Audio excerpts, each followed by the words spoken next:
ఒకే ఒక్క పాటతో ఇండస్ట్రీ వణుకుతుంది. హరహర వీరమల్లు సాంగ్ పై కామెంట్స్ చేశారట సురేఖ. ప్రస్తుతానికి వీటికి సంబంధించిన విషయాలు సోషల్ మీడియా వేదికగా వైరల్ అవుతున్నట్లుగా సమాచారం. మెగాస్టార్ చిరంజీవి వైఫ్ సురేఖ గురించి మనందరికీ తెలిసిందే. సురేఖ కుటుంబాన్నంతా సరిదిద్దుకొస్తుంది. ఎవరు ఎలా అనేది తనకి మొత్తము తెలుసు. ముఖ్యంగా పవన్ కళ్యాణ్ అయితే తన సొంతం కొడుకులా చూసుకుంది.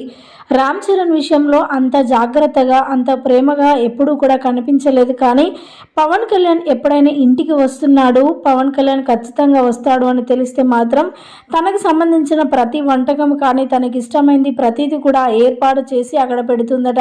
పవన్ కళ్యాణ్ రాగానే ఒక తల్లి కొడుకుల మధ్య ఎలాంటి బంధం ఉంటుందో సురేఖ పవన్ కళ్యాణ్ల మధ్య అలాంటి బంధం ఉంటుంది. పవన్ కళ్యాణ్ ఎంత పెద్దవాడైనా నాకు కొడుకు లాంటి వాడే అంటూ ఎన్నో ఇంటర్వ్యూలలో కూడా మాట్లాడుకొచ్చింది సురేఖ. అలాంటి సురేఖ హరహర వీరమల్లు సాంగ్ రిలీజ్ అవ్వడంతో ఆ సాంగ్ చూసి చాలా అద్భుతంగా మాట్లాడుకొచ్చారు. పవన్ కళ్యాణ్ చూస్తే ఇంకా చిన్నపిల్లల్లా అనిపిస్తున్నాడు. ఆ సినిమాలో నటిస్తే మాత్రం నాకు చాలా అద్భుతంగా అనిపించింది. ఆ పాటలో చాలా అందంగా ఉన్నాడు నా కొడుకు అంటూ కూడా సెన్సేషనల్ కామెంట్స్ చేసుకొచ్చిందట హరహర వీరమల్లు సాంగ్ పై సురేఖ. ప్రస్తుతానికి వీటికి సంబంధించిన విషయాలు సోషల్ మీడియాలో వైరల్ అవుతున్నట్లుగా సమాచారం.